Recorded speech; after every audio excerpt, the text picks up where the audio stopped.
After the longest off-season in Europe, the Yellow Eye returned on Friday night with a bang. An electric performance both on and off the field saw the Reds light up Tolka Park, and for once it wasn't Damien Duff who blew a fuse. The coolest man in Tolka Park, Dunny, was on hand, and he's with us again this evening. Dunny, always great to have you. Hope you're keeping well. Thanks, Andy. Good to be here again. Yeah, great to get through what felt like a big weekend in the league, all in all, with our own narrative positive. When there were a lot of other stories around that didn't involve the Reds, it would have been an opportunity maybe for people to give us a bit of a kicking had we not got the show back on the road after the first half. So it was great to wake up the next morning and know that the job was done. 3 points in the bag, first win of the season, and on we go. It was definitely a big win, and I would say it was a bit of a statement performance. I thought Shels looked absolutely super fit. Style of play was impressive, and overall, they absolutely deserved the 3 points. Yeah, I can't recall a time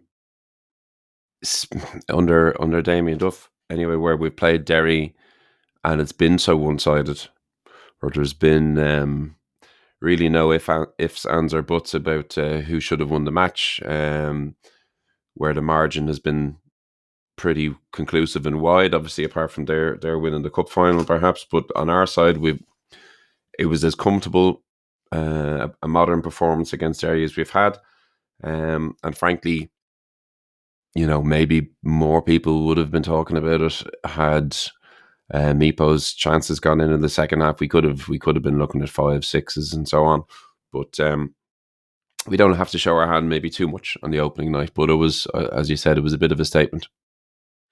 We mentioned last week that we didn't know what to expect from Derry, and perhaps we found a Derry team that hasn't gelled just yet, which was to Shels' advantage. But I don't think whatever team Derry showed up on the night, that Shels were absolutely top class. The structure that Duff seems to have put in place there now, looks, I don't know, you'd be more of a formation man than I would, but he seemed to have a very solid structure there. Everyone knew exactly what they were doing. Whereas on the Derry side, I thought there was one or two fellas who looked very out of place. Whereas Shels, as Tiernan Lynch mentioned afterwards, Shels now have a team that's been building for 3 nearly 4 years, and that was definitely on show. Yeah, I mean, I wouldn't begrudge Tiernan Lynch having to find a way to maybe wriggle out of a very poor performance and saying, well, look, 3 years versus, a few weeks in the door. But we discussed it here last week that we weren't sure what kind of Derry we're going to show up, but that, the unknowns are the known unknowns. But frankly, we expected better. I think everybody did. But when we won pretty convincingly the previous week against Drogheda, there was an element of the prism that the game was viewed through afterwards by people in the media, certainly, that Drogheda weren't up to much, and ergo Drogheda will struggle badly maybe this season. And there's been a bit of that. I listened to a podcast this morning, which wouldn't normally be out for a couple of days, but it was out early, and one of the talking heads there was saying something very similar about Derry, where suddenly kind of after one match writing Derry off. So the constant there was us playing well. So I'd look to that perhaps before condemning 20% of the league to being terrible.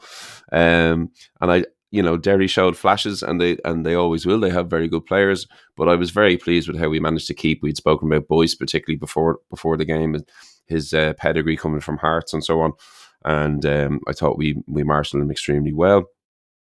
And the most complimentary thing maybe you could say is that we weren't even really, I wasn't that focused on the defensive display because we were so good at cutting them open time and time again on counters when they did have a bit of pressure, and just making chance after chance after chance. I think we had 17 shots or something in total in the match, which is crazy. Yeah, it was crazy. I think from the first 10, 15 seconds, Shels went right at them. Meepo had a shot, which Mara gathered, but Shels were making it very clear that they were trying to go for the jugular early. Now I think I think the Boyd goal, first one, got a nick off possibly Sam Todd's shoulder. The camera angle didn't show it, but from where I was, it seemed to just take it out of Brian Maher's path. But what I was going to ask you is the old saying: once you're always at your weakest or you're most vulnerable when you score a goal, and then within Mm. what 60 seconds of the restart, Derry had basically equalised through a well Mm. worked header, and then again straight down the other end, Evan Caffrey hits a sweet strike. Perhaps again a little nick on the way, but that's just Shels just want to be careful that that they're. I know it's the first game of the season, but after scoring, you want to make sure you don't do anything silly for the next couple of minutes. But the reaction after the Yeah, goal, after that Michael Duffy goal, was absolutely perfect. yeah, it was. The aesthetic was nice. Evan Caffrey firing into the bottom corner with the Derry flare still lit from Mm. their goal celebrations. I enjoyed that. Um, but I think statistics don't bear out that. Globally, that you're at your weakest after scoring. But I suppose when a goal like that does go in, and like buses two come along at once there effectively, it certainly would add to that way of thinking. But um, there go there go. I mean, it was a good ball into the box for sure. I know Sean Gannon probably won't be pleased looking back at it. He kind of has a look over his shoulder. He knows where Duffy is before the ball is maybe recycled to the eventual crosser. And he's just one shoulder check away maybe from getting a better angle on the delivery. It's a very good ball in. Um, if someone swings, maybe 20 of those balls into the box, Gannon could have headed 18 of them away. You know what I mean? So it kind of is what it is. Um, but it was great to go up the other end and immediately regain the kind of advantageous position, and that's a real blow. Like you'd almost, if you're a Derry, you'd rather if it stayed 1-0 a bit longer rather than scoring and then immediately having that taken away from you, and getting the home crowd up again. You know what I mean, and getting people kind of up out of their seats and singing and celebrating and getting the win back in the Shels sails. So. You'd really have to. I'd question them more than I'd question us on the defensive side of things. But when it comes to the little nicks on both goals or whatever, if you don't buy a ticket, you can't win the raffle. And it's been great to see us shooting early and shooting often. There wasn't always the case in the last few seasons, but to have so many shots, and look, it's led to three goals and a half. I did a bit of looking back on last season as to how long it took us to score 3 goals in a competitive game last season, and in the 40th match of last season, we managed to score 3, Wow. and we did it a princely sum of 1 time. So that was against Waterford in the second last home game of the season. We scored 3, and that was the only time we scored 3 in the Cup, Europe, and League. So I'll take 3 deflected off the arse, whatever it may be, every week. Yeah. Waterford. Well, we'll come back to that's yeah. We'll come back to them in a few moments. But Ginny Mac, the 40th game. But there are many reasons to be cheerful. Meatbo, Boyd, excellent games, of course. But Dunny, Harry Wood, Evan Caffrey, Kerr McInroy, looks like he's been there for not 6 weeks, but maybe 6 months at least. He really settled in well. The two, Mm. my two baldy buddies in the middle of the park, I thought they were excellent. What did you think of Yeah, them yourself? yeah. Just to touch on Wood and Caffrey, maybe initially, it's kind of interesting. I know Coote probably would have started, had whatever issue not occurred with him. I guess he picked up an injury pretty late in the day. Hopefully, it's not severe because he was playing. He was playing very well, but with Coote, we've signed 3 other wingers in the last year. O'Kane, Tulloch, and Kelly, and yet we started the game on Friday with no what you wouldn't call either Harry Wood nor Evan Caffrey a recognised winger, um, but Wood probably is playing arguably the football of his career at Shels anyway. He certainly, I know he hasn't hit the net yet, but he's been involved in a lot of what we've done well. He looks back to his best. He looks fitter than ever. And Evan Caffrey's kind of proving that he might have a life just beyond the kind of role as the next man up in the centre of the park if one of the sort of stalwarts aren't available. And now with Kerr, McInroy, as you said, doing well in there, this could be a chance for Caffrey to kind of show that he's capable of slotting into a few different roles. I thought he was very good. Yeah, I would fully agree. I think touch on the atmosphere as well on the night, Donny. I thought it was absolutely brilliant. From my point of view on the main stand, looking across to the riverside, a big raucous crowd. It was noisy. It was in your face. Exactly what you want to see on a big League of Ireland night. I think Derry, as we touched on, it wasn't their best performance that they would have hoped for. Tiernan Lynch, I had a close look at him after the game. He seemed like he slightly cut like a deer, slightly caught in the headlights. But I was speaking to a well-known and very good Derry fan after the game, and he actually said he thinks it's exactly what Derry need, just to let them know where they are. So as you mentioned earlier, I think we'll be seeing a lot more Derry as the season goes on. Yeah. I'd say so. I mean, again, we thought there was a chance that they mightn't click, but and that it could be a good time to play them. Maybe it's performances like this might sharpen the minds as to what kind of player profile is required in their starting 11s or whatever. Some people probably might have played themselves out of the next 11 and so on. But I'd be shocked if Derry certainly are below the top four come the end of the season. Now it was all going swimmingly. What a brilliant first half, and we just got to half time. And again, yours truly was on the stadium announcing, and things just went woof. Lights went out, power failure at half time, and then we were left to try and figure out what on earth was going on. There was a lot of people very concerned, FII officials and Shels officials trying to get things figured out. We got there in the end, and thankfully the game was completed. I know Duff mentioned that some Derry officials were hinting that the game should be called, and you can sort of understand that, but I think in the end the right decision was made. And Rob Harvey, who's not always everyone's cup of tea in Tolka Park, but I would say, look, give him some credit as a referee. I think he made the right call. Absolutely. I think credit goes out to everybody who was proactive in getting the game back on, whether that's from ESB, ESB/Shels contingent, whether that's from our own staff, and the refereeing team, I suppose, to not panic, to not make any hasty decisions. As you said, wear the shoe on the other foot, and where we opened the Brandywell, say, and the lights went out, and you're looking at your travel time back to Dublin, and you're looking at the scoreline, perhaps more importantly, I think we would have been petitioning quite loudly for the game not to restart, certainly not to restart as late as it did.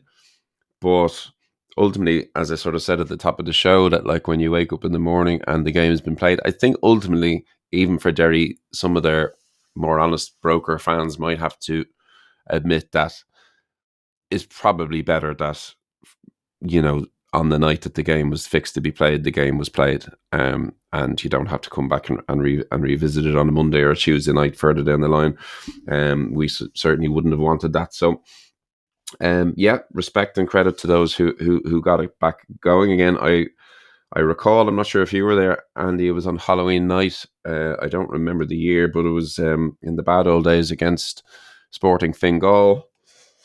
Where it was a playoff game, I believe, on a Halloween, possibly the second leg of a playoff to try and get out of Division 1. And the exact same thing happened, but it happened while the players were still in the tunnel. I think the house music had just come on to welcome the players onto the pitch.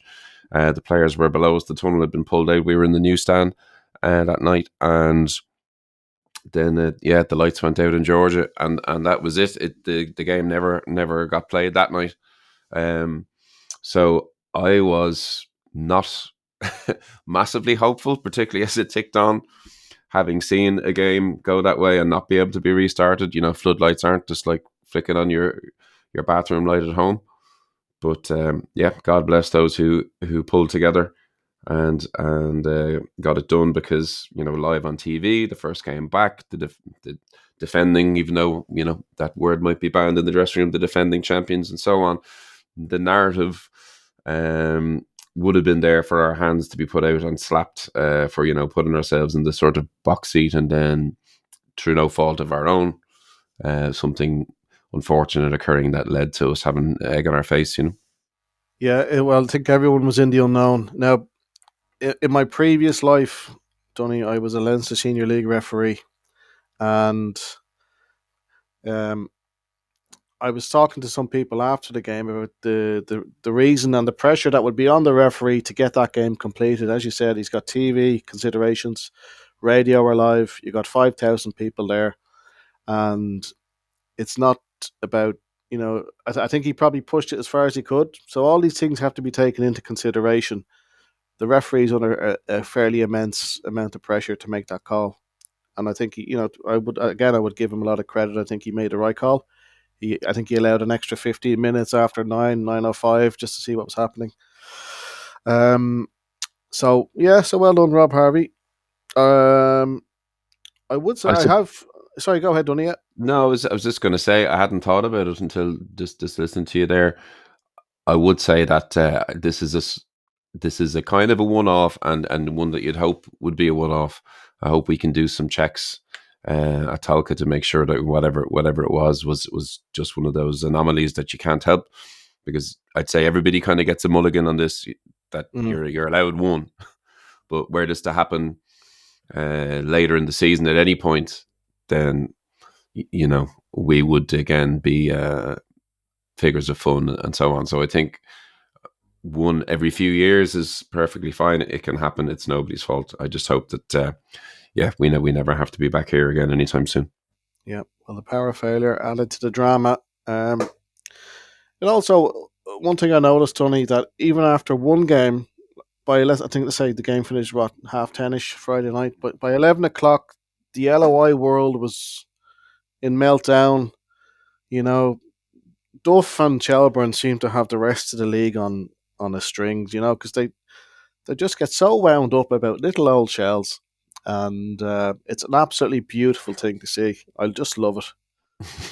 Are you suggesting that people were having a go at us about the pitch, or the Oh fact that yeah, we were playing tricks with the I think yeah, fuse board? I think a bit of everything. Now on the pitch, I think I actually walked the pitch before the match, and yeah, it was absolutely. It's not ideal. I think everyone could see that. Mm. But back in my previous life, I had intended actually to study that sort of subject in college in the UK, but as things transpired, I went down a different direction. So I've always had an interest in surface and pitch management in that sense. There's a lot of factors with Tolka Park, and ideally, the pitch is essentially the same pitch that's been there for a century. The pitch needs to be taken up and replaced, but you can't do that in November because you're not going to have a pitch growing in the winter time. So look, there's a lot of work to be done there. I know the club and Neil Doyle have discussed it and touched in the recent fans forum, but I think look, those of us who've been around long Yeah, enough say, look, we've seen a lot worse than that. And to be yeah. fair, again to Tiernan Lynch, he didn't have any complaints, and you No, just have to get on with it. yeah. I think we touched on it as well after the draw of the game, that it's just a fact of life, as the way things are now, with just these crazy weather fronts that have come to be just an annual thing as well. I mean, the rainfall is increasing, storms are increasing, just these ideal weather for pitches. It is not. So I watched the Sligo game the following night. The pitch was very similar. I was out for a run earlier where I'm living at the minute, around local park pitches. Every pitch is heavy. Every pitch is cutting up. As we said prior to the Derry game, I think there would be periods of the season like there were last year where it won't be ideal, to be periods of the season where Tolka, pitch included, is going to look phenomenal. So I think we just have to sort of grit our way through it.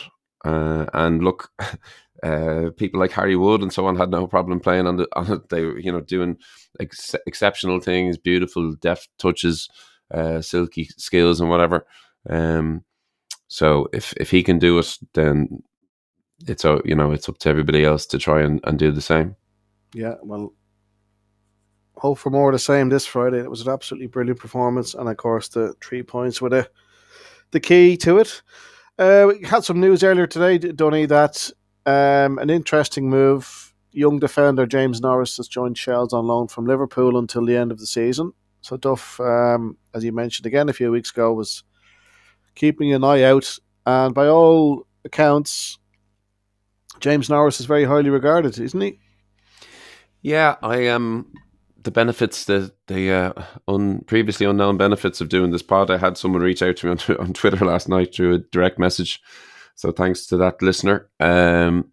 Just with a bit of info on James Norris, to say that he's highly regarded around Liverpool, and that he was put out on loan or sent out on loan to Tranmere last year, where he played, I think it was 16 times in League Two for them. So, man's football, that would be comparable, League Two, I think, to the level that we're at, and the physicality that he might expect. He's 22 in just under 2 months, I think. So this is, we're not getting a baby. We're not getting someone who should need to be looked after on the pitch, and someone who is said to be very highly thought of, as I said, and with a smashing left foot. He himself says he's energetic and likes a tackle, likes to get on the ball. So, we haven't had Tyreek available throughout pre-season. I believe he's close to a return. Hopefully we'll see him in our matchday squads very shortly. But it means now we have 7 defenders rather than 6 for 4 positions. We've spoken about potentially being light at fullback in general. So Norris has played some time centrally, mostly left side, whether it's on the wing or full back. So he's versatile, and I'm sure he could do a job at right back if necessary as well. So good to have an extra bit of cover there, and probably someone who I watched his interview just before coming on. Probably someone who would realistically expect to be getting in the team pretty shortly. He'll have high ambitions for himself and what he can contribute. Yeah, well, we welcome James. Looking forward to seeing him in action. And a great addition to the squad. So, moving on, women's team almost back in action now for the real stuff. They get underway in March 1st in the President's Cup final. At the weekend, they beat Galway 2-1. Noel Murray and Perlo on the score sheet. A familiar rolling off the tongue there of the two legends. By all accounts, the whole team looked very, very impressive as they get ready for the league opener against Shamrock Rovers on March 8th. Not too long to go. Before we move on to Waterford, our good friend SLO John Brennan has reached out again. There's a second bus planned to go down on Friday, leaving Tolka at 3:30. If you want to get on it, you can contact John 087 661 0927. I think that bus will be filling up very quickly. So if you have time and you want to go, give John a shout. And then, of course, we want to thank everyone who's listened to last week's pod, episode 2. We've numbers have shot up again. So thank you for taking the time to listen. We've got some great feedback. And again, some interesting feedback and points, which is great. And if you have any questions, get in touch. At the moment, we're up on Instagram. We've had a couple of questions about being on Apple. We've submitted our podcast to Apple. There's a process in place, and apparently they take a few days or a week or two to review everything. So we're doing our very best to get everything up on the Apple side as well. And that's it, really. So this Friday, Dunny, round 2, chance for Shels to make it 2 from 2. Now, I saw Waterford in admittedly, it was a pre-season friendly in the AUL against Shels, and I thought they were absolutely awful. But first game up, not many teams go to Sligo and win. They've got a 3-2 win under their belt already. That's a great start for Keat Long, isn't it? Absolutely. Um, I'm not sure how strong their panel was the day they came to the AUL. I know Matty Smith wasn't a part of it. For example, just someone who obviously would have caught our eye. So I watched the match the other night on the app, on the LOI TV app. Not as flawless as one might hope, but hopefully they'll sort out some of the issues they had there. Um, but from what I could see, they were a lot more direct, maybe than I might have thought. For me, Waterford last year would have impressed with sort of powerful wingers, a lot of very tidy ball players. Barry Bagley impressing, obviously, and got a move off the back of his sort of midfield generalship.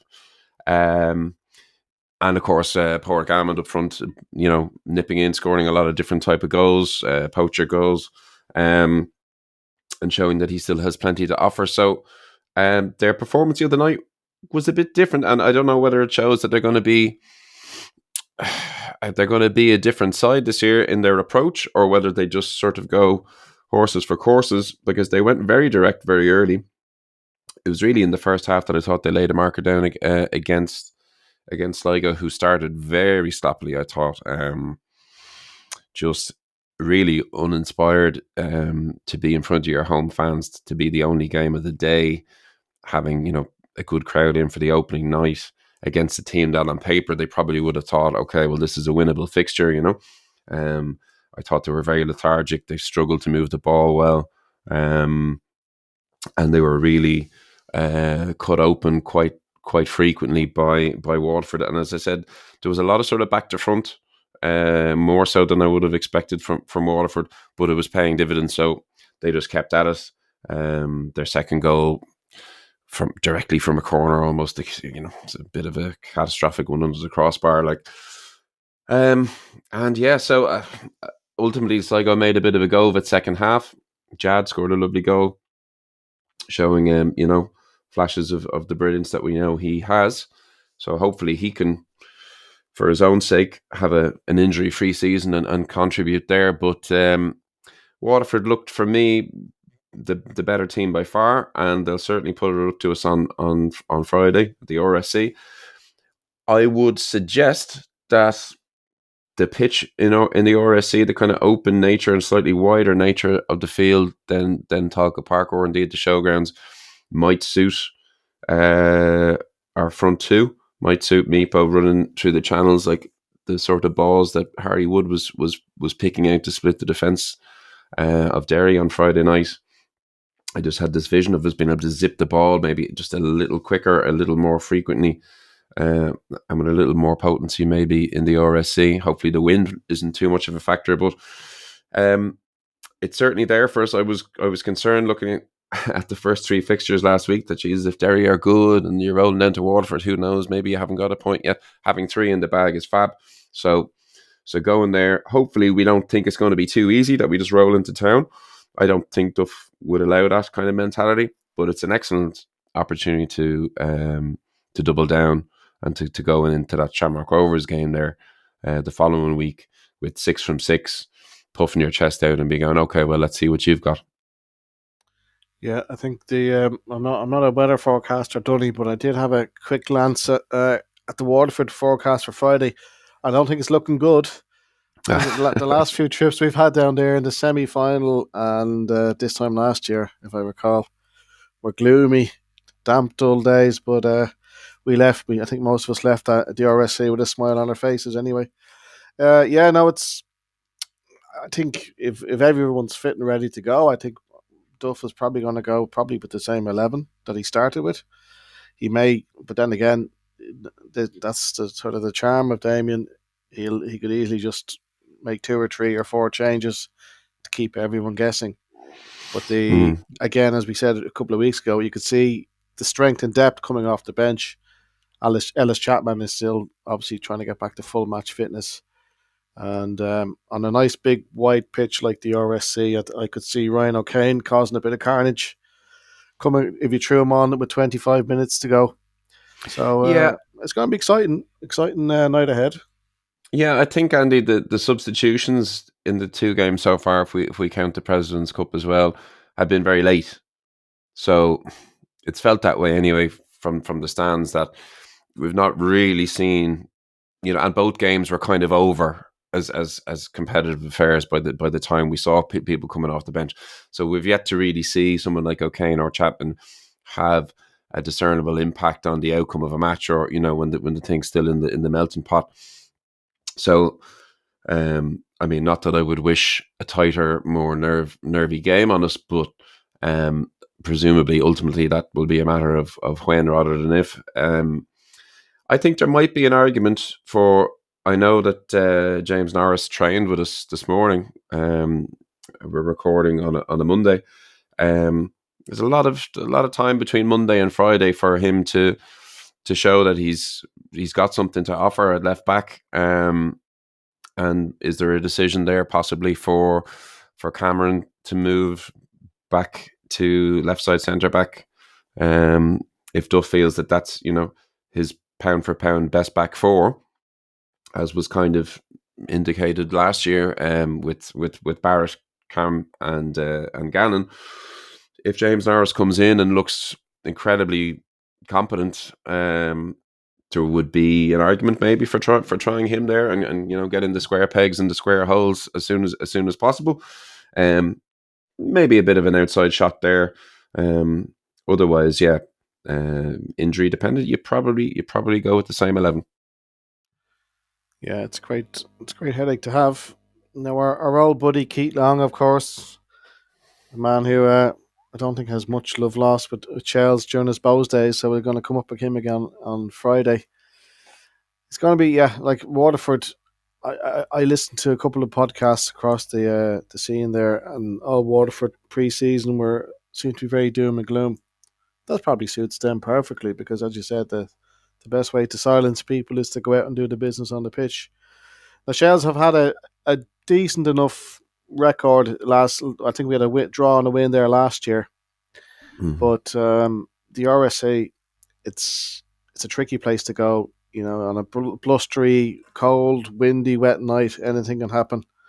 Remember Yeah. this time last year, I think we were 1-0 down after 90 seconds, but we Mm. salvaged a very valuable draw, first game of the season. So I think tonight on Friday night, I think we'll see Shels really go for them from the start. That's what I would expect.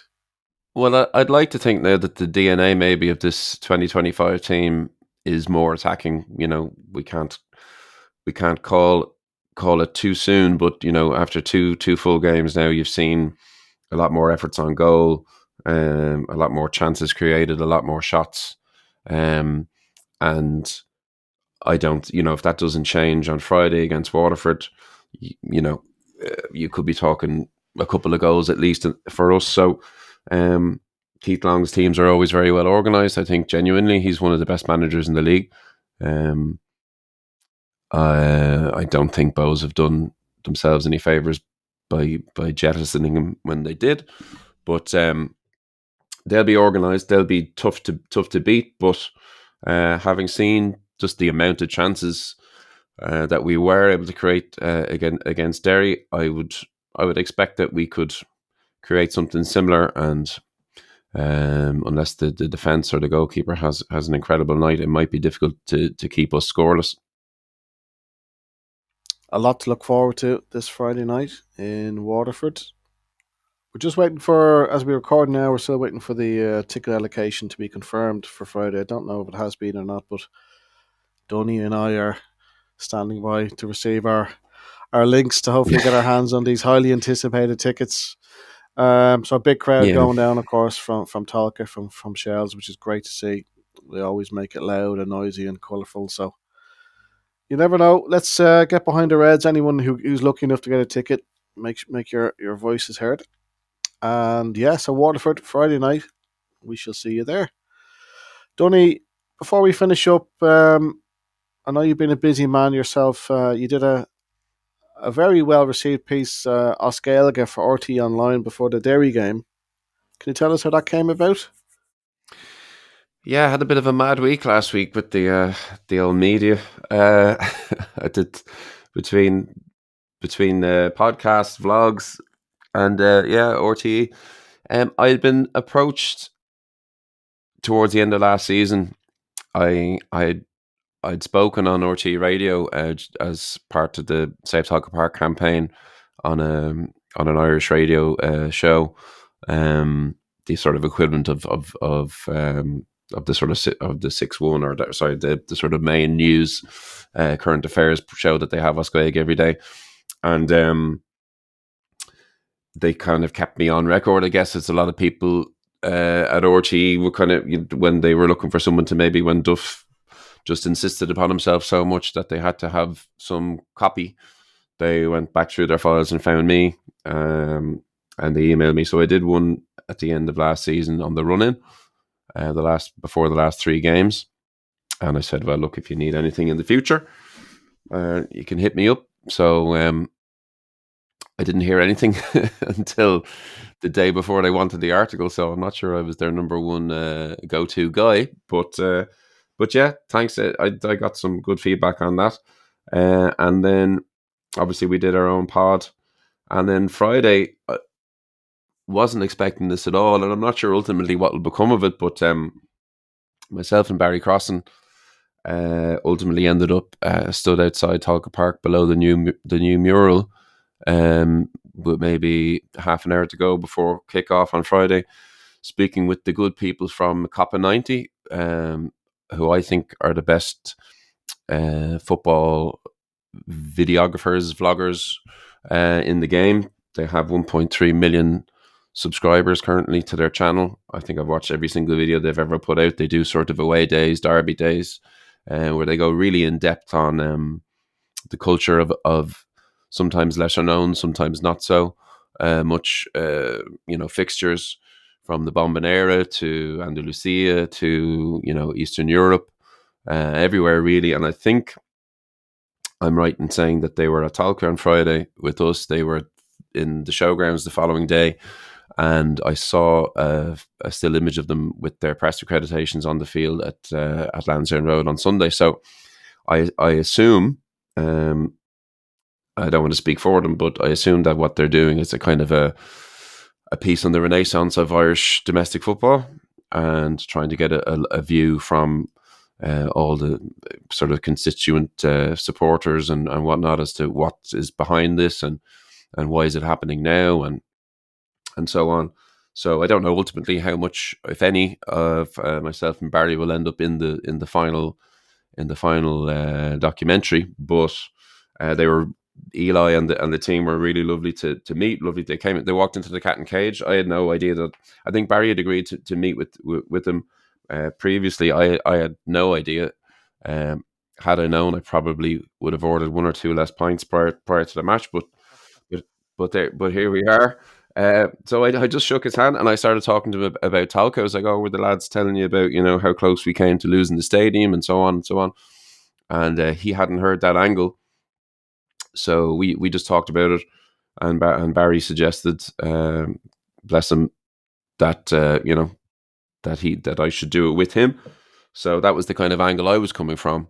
Was this the importance of Tolka, the importance for the first time of the club having its own future and destiny in its hands, regarding where we play, and how, I suppose, in some respects, the almost losing Tolka became a kind of a rallying point for the club's fan base to dig in, to show resistance, and to get behind the club, the team, the venue, and to sort of unite behind that. So they seem to like the story and the narrative. There's plenty of narratives, of course, around the league at the minute, and the vast majority of them are super positive. So delighted we could contribute in some small way, and let's hope the video does well.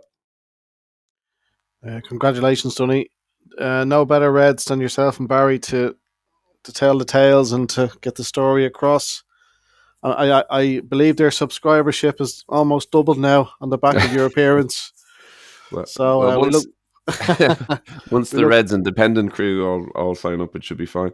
Exactly, but no, seriously, you're right about Barry's an unbelievable star, and was great on the night. And I'm looking forward to having him here on the pod as well. Before the next copy of Reds Independent is out. So yeah, it was a bit surreal. Because as I said, I had watched, like, I wouldn't be on YouTube all the time looking at football vlogs and stuff, but they really are the top of the food chain when it comes to that type of material. And so to actually see the main guy in the flesh and to be on the other side of the camera was pretty interesting. And again, I hadn't seen it coming, so hopefully I didn't disgrace myself, and we could get the points across that we wanted to make. Yeah, fantastic. We look forward to seeing that whenever it comes out. Copa 90, YouTube, hopefully in the next couple of weeks. So that's all for tonight. Any other business, Donny, that you want to touch on before we eagerly await for our Waterford ticket link? No, we better jump on and get that done. No, I believe the allocation is somewhere around 500. So hopefully the vast majority of people who want to get one can get one, and there's no snafus. I believe you need to have a Ticketmaster account already. That was put out in the email, to be fair, so people who've read the email should know that and have that done before they try and get one. So hopefully, look, it's the first away tickets of the new season. There were a lot of issues previously. The fact that it's Ticketmaster, not future ticketing, that's one of the major issues, that not everybody's on the same platform. Hopefully something can be done about that going forward. But yeah, let's hope there aren't too many issues. Everybody gets, or the vast majority get the tickets that they're after, and we can see them down there at the RSC. And just thanks to everybody again who's been taking the time to reach out, whether it's on the phone or in person. A lot of people came up and spoke to me on Friday at Tolka just to say a few kind words about the pod, and said that they enjoyed listening to it. So long may that and the free scoring Reds continue. Yeah, we certainly enjoy doing it. So the pod for the fans, by the fans, I think is the best way to put it across. So if you want to send this link to all your buddies, any WhatsApp groups, anything like that, please help us get the pod out to as many people as possible. Last week's listenership for episode 2 continued to grow. And of course, if anything you want us to talk about, Donny's the man. We have him here. Let's fire any questions you want at Donny, and we'll get you as much information as we can. So for now, that's it. We look forward to hopefully 3 points on Friday night in Waterford. Thanks again for listening, and we will speak to you next week.